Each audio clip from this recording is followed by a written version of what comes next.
নিম গাছ লাগিয়ে আম খাওয়ার আশা করবেন না। কথাটা কেন বললাম জানেন?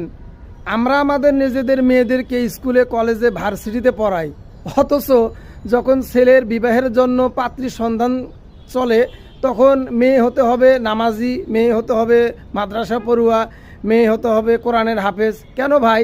এই কোরআনের হাফেজ, নামাজি পাত্রী, মাদ্রাসা পড়ুয়া পাত্রীকে আল্লাহ আসমান থেকে আপনার জন্য, আপনার ছেলের জন্য নাজিল করবে?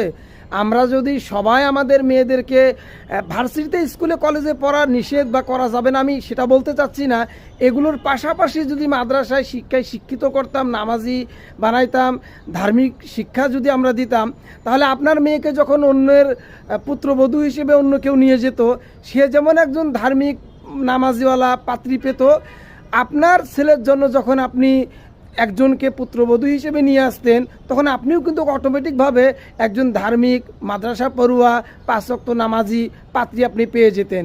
তো আপনি আপনার মেয়েকে পড়াবেন জেনারেল লাইনে, আর যখন বিবাহ করবেন তখন আপনি পাত্রী চাইবেন ইসলামিক লাইনের।